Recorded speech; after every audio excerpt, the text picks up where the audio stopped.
Baik, bismillahirrahmanirrahim. Assalamualaikum warahmatullahi wabarakatuh.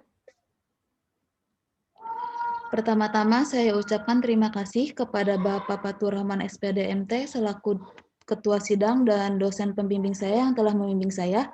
Tak lupa juga saya ucapkan terima kasih kepada Bapak Apip Hakim STMT selaku dosen penguji seminar praktik pada hari ini. Pertama-tama saya ingin memperkenalkan diri terlebih dahulu. Saya Wanda Noviani dari kelas TI 18A. Kemudian izinkan saya untuk mempresentasikan hasil dari laporan kerja praktik ini selama sebulan setengah. Sini adalah latar belakang. Kerja praktik ini merupakan mata kuliah pada program studi teknik industri Universitas Buana Perjuangan Karawang. Praktikan melakukan praktik kerja lapangan pada PT Indonesia Nika Semikal pada bagian marketing operasional yang bertugasnya itu sebagai mengurus dokumen-dokumen yang dibutuhkan dan pengirimannya. Pada pengiriman tersebut terbagi menjadi dua jenis, yaitu ada pengiriman lokal dan pengiriman ekspor. Lalu kemudian PT Indonesia Semikal itu merupakan sebuah perusahaan asal Jepang yang bergerak di bidang tekstil auxiliaries sebagai usaha utamanya. Hingga saat ini tercatat sudah lebih dari 600 produk yang dihasilkan customer yang tersebar di Indonesia maupun di luar negeri.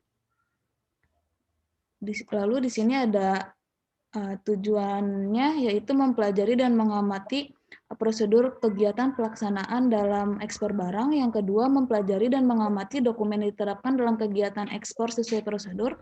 Dan yang ketiga, mengamati permasalahan apa saja yang terjadi pada ketika pelaksanaan kegiatan ekspor barang ini.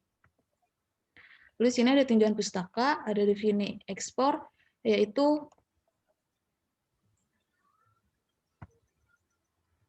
pengiriman barang, jasa, atau modal yang berasal daerah pabean keluar daerah pabean melalui perjanjian atau tanpa perjanjian yang dilakukan oleh orang, badan hukum, atau negara sesuai dengan peraturan yang berlaku. Lalu di sini ada macam-macam ekspor. Yang pertama ada ekspor biasa, yaitu pengiriman barang ke luar negeri sesuai dengan peraturan ditunjukkan kepada pembeli luar negeri dan menggunakan dokumen LC dengan ketentuan devisa. Lalu kemudian ada ekspor tanpa letter of credit atau juga bisa disebut dengan LC, yaitu pengiriman barang ekspor ke luar negeri di mana barang dapat dikirim terlebih dahulu, sedangkan eksportir belum menerima LC dan harus ada izin dari Departemen Perdagangan. Lalu yang ketiga ada barter, yaitu pengiriman barang-barang ke luar negeri untuk ditukarkan langsung dengan barang-barang yang dibutuhkan di dalam negeri. Berikut ada macam-macam dokumen ekspor, ada kontrak penjualan, ada purchase order, ada commercial invoice, packing list, certificate of analysis, SI, certificate of origin, pemberitaan ekspor barang, dan bill of lading. Kemudian di sini ada definisi prosedur, yaitu urutan kegiatan clerical biasanya melibatkan beberapa orang dalam satu departemen atau lebih yang dibuat untuk menjamin penanganan secara seragam transaksi perusahaan yang terjadi berulang-ulang. Lalu di sini ada definisi sendiri tentang prosedur ekspor, itu langkah-langkah atau persyaratan-persyaratan yang harus dipenuhi untuk melaksanakan kegiatan ekspor barang. Dan yang terakhir ada waktu pelaksanaan ekspor barang, yaitu dilaksanakannya ketika perusahaan menerima barang yang dikirim ke perusahaan asing di luar negeri, selanjutnya menyiapkan barang yang akan diekspor, sampai barang tersebut dimuat di atas kapal atau sampai pada pihak buyer sesuai dengan jenis istilah perdagangan yang digunakan. Lalu di sini ada gambar umum instansi PT Indonesia Nika Semikal yang berada di kawasan industri KIC, Karawang, Jawa Barat. Lalu di sini pun ada visi misinya, ada struktur organisasinya khususnya di Departemen Marketing. Lalu di sini ada pelaksanaan kerja praktik, kedudukan dan koordinasi, yaitu produksi operasional, development and technology, finance and accounting. Di sini juga ada alur pelaksanaan kerja praktik. Lalu di sini ada tugas-tugas yang dilaksanakan oleh saya selama kerja praktik di PT tersebut, yaitu pertama ada kolek dokumen ekspor yang mengkategorikan setiap customer untuk masuk ke agen. Lalu ada pengarsipan dokumen finance sedang pengecekan dokumen ISO. Dan yang ketiga ada mengamati prosedur pelaksanaan kegiatan ekspor barang. Lalu di sini ada sistem yang berjalan, data pengamatan yang digunakan penulis dalam menyusun laporan kerja praktik adalah data sekunder. Data sekunder ini yaitu data dan informasi yang diperoleh oleh penulis dari PT Indonesia Nika Semikal mengenai prosedur pelaksanaan kegiatan ekspor barang. Pada pelaksanaan ekspor barang ini menggunakan jasa forwarder melalui email. Forwarder sendiri yaitu suatu perusahaan jasa yang bergerak dalam bidang keagenan yang mengurusi pengiriman dan juga penerimaan barang ekspor secara menyeluruh dan lengkap. Di sini ada flowchart tentang pelaksanaan ekspor barang, customer mengeluarkan purchase order atau PO, lalu perusahaan mengecek kesiapan barang tersebut. Habis itu ada booking kapal via forwarder, kapal berangkat, dan barang sampai ke customer. Lalu di sini ada terdapat dua permasalahan. Yang pertama, adanya kesalahan pada saat pembuatan invoice dan packing list.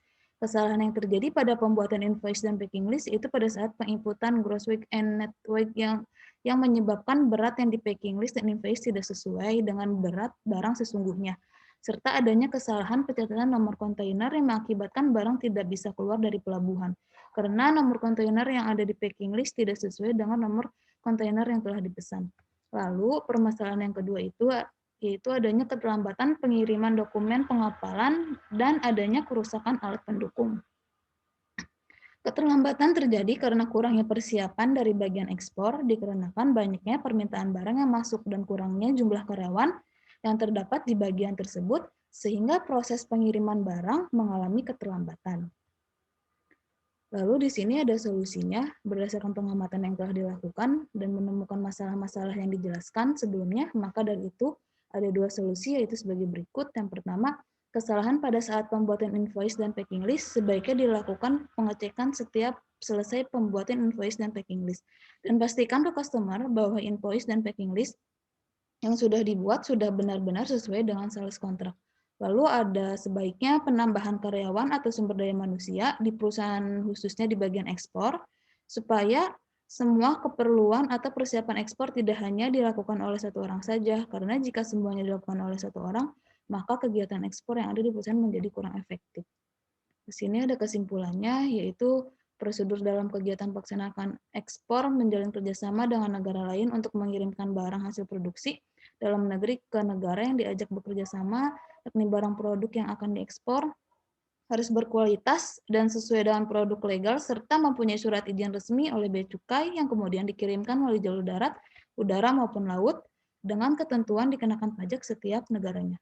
Lalu dokumen yang diterapkan dalam kegiatan ekspor sesuai prosedur itu ada invoice, packing list, bill of lading, PEB, SI, Certificate of Origin, and Certificate of Analysis. Lalu yang ketiga, permasalahan terjadi pada pelaksanaan ekspor barang ini yaitu adanya kesalahan pada pembuatan invoice dan packing list, lalu dan adanya kerusakan pada alat pendukung. Sarannya itu dalam melakukan proses pembuatan dokumen invoice dan packing list, bagian eksportir harus lebih teliti supaya tidak terjadi kesalahan lagi. Lalu dilakukan pengecekan terlebih dahulu dan pastikan ke customer bahwa invoice yang dibuat telah sesuai dengan pesanan. Dan yang terakhir, untuk di bagian ekspor seharusnya ada penambahan karyawan supaya tidak hanya satu orang yang menangani semua pekerjaan yang bisa mengakibatkan terjadinya kesalahan dan keterlambatan dalam mengurus dan pengiriman dokumen. Sekian Pak Apip, Pak Fatur, presentasi yang dapat saya sampaikan. Mohon maaf apabila ada kesalahan yang disengaja maupun tidak disengaja. Baik, terima kasih Wanda atas pemaparan materinya. Selanjutnya saya persilakan Pak Afif untuk session masukan dan tanya jawab. Ya, baik. Terima kasih Pak Fatur atas waktu yang diberikan. Ini berarti kaitan dengan ekspor ya? Iya, Pak. Wanda ini kerja di sini? Enggak, Pak. Aku cuman kerja praktik di situ, Pak. Cuma kerja praktik ya? Iya. Kalau untuk produknya itu apa sih? Produknya kimia dan otomotif. Itu emang konsentrasinya ekspor atau dijual di ini juga apa pasar Indonesia gitu? Emang ekspor, Pak. Nggak ada yang dijual di sini ya? Nggak ada, Pak. Tapi ada Pak yang lokalnya, Pak. Ada Gimana? pengiriman lokalnya, Ada apa Pak? enggak? Ada, Pak. Ada pengiriman lokalnya. Contohnya apa yang lokal produknya? Kayak itu, Pak. Kosmetik. Biasanya itu pengirimannya kayak itu, Kosmetik, Pak. bahan kosmetik kali? Iya, bahan kosmetik bahannya. Bahannya atau apanya? Iya, bahannya, kosmetik Pak. kali ya? Iya. Ya, berarti kan bukan kosmetiknya kan, Iya, bahannya. bahannya. Berarti konsumennya adalah pabrik kosmetik gitu kan. Iya. Oke, ini sangat ini ya, apa namanya, ya bagi orang TI sangat asing juga ya kalau untuk dokumen ekspor ini kan ada expertise-nya ya. Cuman saya ini mau tanya nih ya tanya-tanya aja deh. Boleh, Pak. Di sana berarti kawasan berikat bukan sih ininya? Kenapa, Pak? Pabriknya tuh. Kawasan berikat bukan? Dia masuk kawasan berikat kan? Mohon maaf. Halo? Iya, Pak. Kenapa, Pak, kawasan berikat? Iya, dia pabriknya itu perusahaannya itu kawasan berikat bukan? Yang dimaksud kawasan berikat itu bagaimana, Pak? Kalau kawasan berikat itu biasanya dokumen ekspornya itu udah diurusin sama orang bea cukai ya. Jadi ada orang bea cukai di situ. Oh iya, Pak, Ya. sudah. Iya, bea cukai. Itu di situ ada orang bea cukainya nggak? Oh, enggak ada, Pak. Nggak ada. Ya Iya. berarti bukan ya. Oh, Berarti bukan kawasan berikat itu ngurusin sendiri iya. dari awal ya. Iya. Oke, tadi ada orang eksportirnya ya, ada orang yang staf ekspornya gitu. Ada berapa orang tadi ya? Eksportir di bagian Orang-orang saya. staf ekspor aja ya. Staf ekspornya ada berapa orang? Tadi ada produksi ya, Pak? Produksi operasional, finance. Enggak, yang staf yang berkaitan dengan proses ekspor aja. Ada berapa orang di situ? Oh, cuma ada 8, Pak. Ada 8. Iya. Tadi yang kurang itu apa? Yang kurang tadi katanya kurang, Bagian yang itu, Pak, bisaran yang itu kurang orang. mengurus dokumen itu, Pak, yang terjadinya keterlambatan pengiriman dokumen di situ masih kurang, Pak. Iya, ada berapa orang yang sekarang? Sampai sekarang baru ada 2, Pak. Kemarin baru masuk karyawan barunya, Pak. 2 itu sama karyawan baru yang kemarin yang saya sempat masih PKL, Pak. Yang 8 itu apa tadi? Itu yang bagian-bagian nyari-nyari itunya, Pak. Nyari bagian marketing operasionalnya, Pak. Yang mengurusi. Semua berarti ya? Iya. Semua bagian marketing ada 8. Iya. Yang bagian khusus untuk dokumen pengurusan dokumen ekspor ini ada 2 gitu Iya. kan? Iya. Nah, kamu ini berarti fokusnya di dokumen ekspornya Iya. tadi ya? Iya, Pak. Dari saya awal masuk kerja. Itu yang bikin di segala situ. PEB itu siapa itu? Itu Pak. Bagian leader timnya, Pak. PEB-nya ya? Iya. Sampai mengurusin PEB? Ya, berarti bukan kawasan berikat ya? Iya, bukan. Oke. Apa namanya? Dia ada packing list ya, ada segala macam itu. Iya. Kenapa itu bisa terjadi nggak sinkron antara packing list sama PEB-nya ya, dokumen PEB-nya ya? Karena itunya, Pak, kurang teliti. Cuman itu aja. Iya. Sebenarnya kalau itu bisa packing list sama invoice. Iya. Ini nggak sama gitu. Iya. Nggak sama dokumen apanya biasanya, yang nggak sama apa? Dalam hal data apa yang tidak sama? Harga. Yang tadi, Pak, gross weight sama net weight. Oh, berat ya, berarti ya. Iya, berat.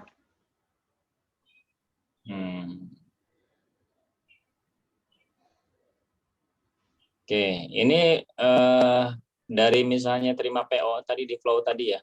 Ya. Coba di flow. Ini, Pak.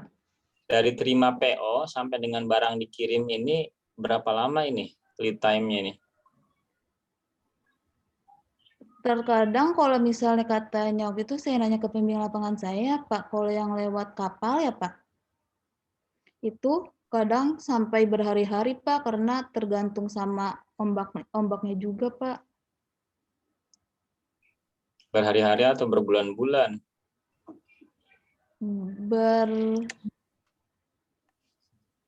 Hari-hari. Bertahun-tahun. Tergantung tujuannya ya. Iya, tergantung tujuannya kemana.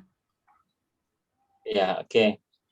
Kalau itu kan tergantung tujuan. Tapi dari mulai PO sampai dengan barang siap itu berapa? Barang siap kirim.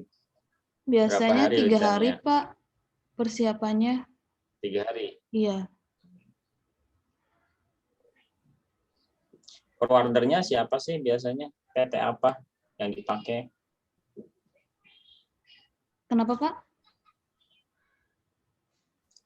Forwardernya itu perusahaan transportasinya itu siapa biasanya yang dipakai kan forwarder banyak ya. Saya pengen tahu aja yang dipakai itu Seperti JNE gitu, perusahaan Pak. apa? JNE. Iya, maksudnya apa nama perusahaannya? Kurang tahu, Pak.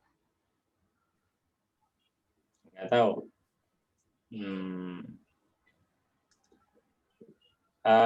Yang mengecek kesiapan barang siapa itu? Pembimbing lapangan saya, Pak. Iya, Bagian maksudnya sebagai marketing. apa? Sebagai, Bagian marketing itu ya. iya, marketing itu, Pak. Koordinasinya dengan siapa? Produksi, Pak. Oke. Ya udah, oke, Pak Fatur, cukup ya. Pak Fatur, saya kembalikan ke Pak Fatur. Untuk Wanda, saya kira cukup. Halo, Pak Fatur. Ya, Pak Afif, udah selesai belum? Udah, Oke. udah selesai. Baik, Pak Afif, terima kasih atas pertanyaannya. Pak, Banyak mohon hal maaf. Wanda yang Iya. ya, Pak, mohon banyak maaf. hal yang Wanda harus difahami lagi ya terkait kawasan berikat. Itu harus tahu ya. Iya. PEB itu apa, pengurusannya seperti apa. Sebenarnya kalau orang ekspor impor itu nggak perlu banyak. Ya, satu orang sudah cukup, apalagi pakai forwarder. Iya. Ya, forwarder itu kita harus tahu forwarder kita pakai siapa. Ya, JN itu bukan forwarder. Ya, ada banyak forwarder yang ini. Jadi harus tahu juga seperti apa sih kita juga harus benar-benar pilih forwardernya. Iya. Ya, jadi harus tahu tuh kawasan berikat apa. Kawasan berikat itu dia kawasan yang memang sudah punya izin proses ekspor impornya lebih dimudahkan.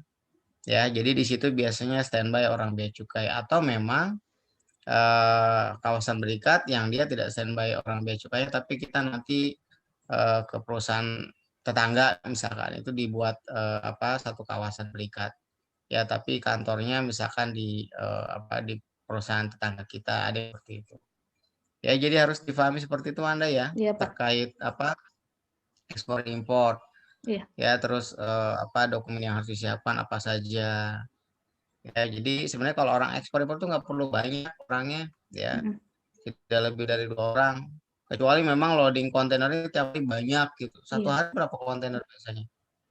Bisa lebih dari 5, Pak. Wah, 5 mah kecil lah tuh. 5 mah 1 orang juga cukup ya. Iya. Apalagi pakai forwarder. Kan Sambil yang nyari ngopi ya, konten. Pak Fatur ya? Iya.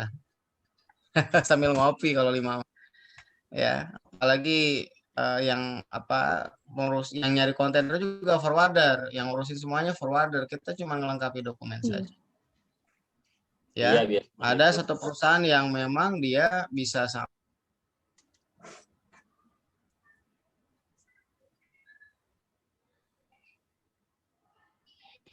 Oke, baik itu saja dari dari saya juga masukannya. Jadi selamat tuh Anda atas dilangsungkannya seminar KP hari ini. Iya, Pak.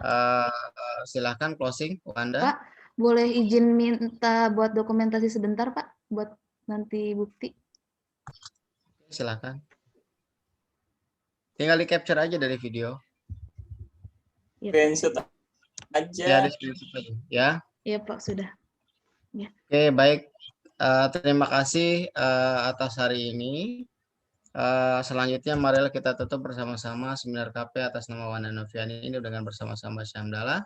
Terima kasih. Wabillahi taufiq wal hidayah. Wassalamualaikum warahmatullahi wabarakatuh. Waalaikumsalam warahmatullahi wabarakatuh. Terima kasih Pak Pak Fatur, Pak Apip. Jam 3 ya Pak Fatur ya. Oke Pak Apip. Ya. Ya, oke. Ya, Wanda, makasih ya. Iya Pak, Assalamualaikum. sama-sama. Makasih kembali Pak. Waalaikumsalam.